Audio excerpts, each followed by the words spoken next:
बताएं वरुण, आज का स्टॉक। डेफिनेटली अनिल जी, जो स्टॉक का नाम है वो है बालमार लॉरी, और इस स्टॉक को हमने इसके लिए चुना है क्योंकि पिछले कुछ दिनों से आपने देखा कुछ थीम जो चल रही है। एक तो ओपन अप थीम, दूसरा पीएसयू काउंटर में अच्छी खासी तेजी, और ये एक पीएसयू कंपनी है।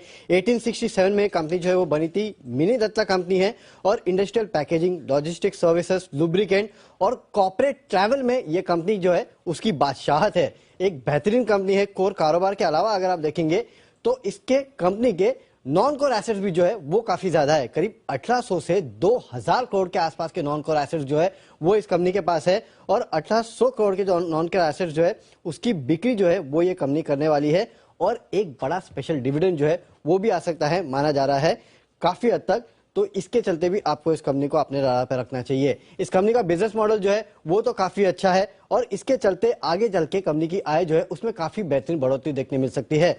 फिलहाल अगर आप देखेंगे तो 1500 करोड़ के आसपास की आय है इस कंपनी की। FY25 तक माना जा रहा है कि करीब 6000 करोड़ के आसपास की आय जो है वो ये कंपनी क्लॉक कर सकती है। यानी कि यहां से आय 4 साल में 4 गुना होने का अनुमान लगाया जा रहा है। इनफैक्ट FY23 में ही करीब 2200 करोड़ के आसपास की अनुमानित आय है। यानी कि यहां से 500 करोड़ के आसपास का जो उछाल है वो 1-2 साल में ही हो जाएगा, और उसके बाद 6000 करोड़ के आसपास की आय जो है ये कंपनी कर सकती है।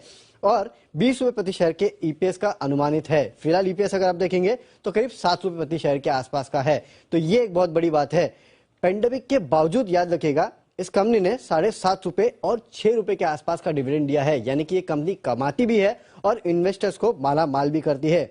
मौजूदा मार्केट कैप अगर आप देखेंगे तो करीब 2100-2200 करोड़ के आसपास का है।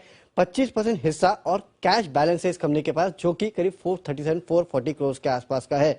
तो इसी से आप अंदाजा लगा सकते हैं कि एक बहुत बड़े रनअप के लिए काउंटर जो है वो तैयार हो रहा है। तो एक फंडामेंटल स्टोरी अच्छी है, और आगे ग्रोथ के ट्रिगर्स जो है वो भी काफी बेहतर है इस कंपनी के लिए। बिल्कुल, तो पीएसयू स्टॉक्स, बालमार लॉरी, इस पर करने हैं फोकस और यहां से बढ़िया मूव आ सकते हैं। सर, कैसे समझना है इस कंपनी को और आगे का एक्शन कैसे? इस साल के लिए दीप अंत में हमने कहा था कि सरकारी कंपनियों का साल ये अब भी रहेगा। एब्सोल्युटली।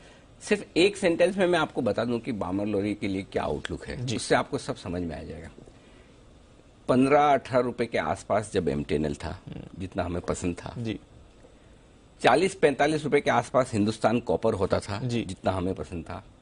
35 रुपए के आसपास सबसे पहले हमने शिपिंग कॉर्पोरेशन जो पसंद किया, एब्सोल्युटली उतना ही पसंद बालमार लॉरी है इन लेवल्स पे। हाँ, 35 रुपए वाला शिपिंग कॉर्पोरेशन आज 150 रुपए के आसपास है। 40-50 रुपए वाला हिंदुस्तान कॉपर 150-200 रुपए के आसपास है। और आप देख लिए एमटीएनएल 45-50 रुपए के आसपास पहुंच चुका है।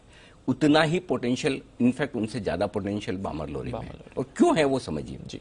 सबसे पहले आपको याद है कि मैं आईआरसीटीसी में बहुत बुलिश हुआ जी, और बुलिश होने की वजह सिर्फ ये नहीं कि वो सरकारी कंपनी है या ई कॉमर्स वाले बिजनेस में है, ये तो सबको पहले से पता था जी, राइट। लेकिन उस बुलिश होने के पीछे वजह थी कि मैनेजमेंट में जो बदलाव हुआ, रजनी हसीजा जी आई और उसके बाद आउटलुक बदला। एग्रेसिव मैनेजमेंट कई सारी सरकारी कंपनियों में जो बना है वो कमाल का है। यहाँ पर भी वो बड़ा बदलाव हुआ है, जो शायद कुणाल जी ने मिस किया होगा, क्योंकि आई एम श्योर कुणाल जी के पोर्टफोलियो में फेडरल मुगल नाम का स्टॉक रहता होगा। कल ही फेडरल मुगल शायद सेठी जी ने रिकमेंड किया था। फेडरल मुगल के जो टॉप मैनेजमेंट थे, एमडी थे, अधिकार रत्न चटर्जी शेखर साहब, वो अब इसके सीएमडी हो गए। सितंबर अक्टूबर से उन्होंने फुल फ्लेज सीएमडी का काम संभाला है। बहुत ही एग्रेसिव आदमी है, और जब बैलेंस तरीके से, तो अगर सरकारी कंपनी की जो स्ट्रेंथ है वहां पर एक टॉप मैनेजमेंट पे आपको अच्छा आदमी बैठ जाए तो कंपनियां कमाल कर सकती है। सो ये गवर्नमेंट की बहुत बढ़िया सोच हो रही है कि जहां अच्छी कंपनियां हैं वहां प्रोफेशनल मैनेजमेंट को बिठाया जाए, और वो प्रोफेशनल मैनेजमेंट कमाल कर सकता है। तो सबसे पहले तो मैं उनके ऊपर बेट करता हूं, और इसीलिए आईआरसीटीसी पे भी हमारा फोकस जो था कि मैनेजमेंट बदलाव के बाद बहुत एग्रेसिव हो जाएगी कंपनी, वैसे ही यहाँ होगा। दूसरी चीज, आईआरसीटीसी और इसमें एक समानता भी है जी, ये भी रेलवे टिकट, ये भी एयर टिकटिंग का काम करते हैं। हालांकि छोटा है, क्योंकि सरकार ने एक नोटिफिकेशन जारी किया है, उसमें एयर टिकट्स जिनको भी करवाना, जितनी भी सरकारी एयर टिकट्स होनी है, चाहे वो राज्य सरकार की हो चाहे केंद्र सरकार के लोगों की हो, मतलब सारे सरकारी कर्मचारी की एयर टिकट या तो आईआरसीटीसी कर सकता है, या एक अशोक ट्रैवल्स करके है, या फिर बालमार लॉरी कर सकता है। तो ये 3 की मोनोपोली है, और आईआरसीटीसी 60-70 के पी मल्टीपल पे ट्रेड करता है, ये 6 के मल्टीपल। ये तो कुछ भी नहीं है। हाँ। उसके अलावा लॉजिस्टिक्स में ये एक बड़ा एक्सपेंशन कर रहे हैं, कैपेक्स प्लान पूरा कर चुके हैं, उसका असर अब आना शुरू हो जाएगा। और लुब्रिकेंट बिजनेस तो इनका अच्छा चल ही रहा है, कोई दिक्कत है ही नहीं। सो पहला क्वालिटी मैनेजमेंट है, दूसरा ग्रोथ जबरदस्त है। 2025 तक 6000 करोड़ का रेवेन्यू आराम से करेंगे, यानी कि 3 टाइम रेवेन्यू होगा, उससे आप अंदाजा लगा सकते हैं। और अगर 20 रुपए की ईपीएस करेंगे तो तो मुश्किल से 6 के मल्टीपल पर स्टॉक ट्रेड कर रहा है, जो कि बहुत ही सस्ता है। एक और चीज जो है वो है डिविडेंड को लेकर। 6 रुपए डिविडेंड पिछले साल दिया, उसके पहले 7.5 रुपए डिविडेंड दिया, तो हर साल आपके डिविडेंड बहुत ही तगड़ा आता है। एक और चीज है कि इनके पास नॉन कोर एसेट्स है 1800 करोड़ 2000 करोड़ के आसपास की, 400 करोड़ का कैश है, यानी 2400 करोड़ 2200-2400 करोड़ इनके पास वैसे ही पड़े हैं, ठीक है, और मार्केट कैप भी उतना ही है, तो बिजनेस सारा एक तरह से आपके लिए फ्री में हो गया। और नॉन कोर एसेट्स को या तो बेचेंगे या डीमर्ज करके अगर दूसरी कंपनी में डालेंगे तो वो भी आपके लिए डिविडेंड के तौर पर सेल आ सकता है। वो एक अगला कुशन आपके लिए मार्जिन ऑफ सेफ्टी है, डिविडेंड है, तो ये दोनों ही तरीके से आपके लिए बढ़िया।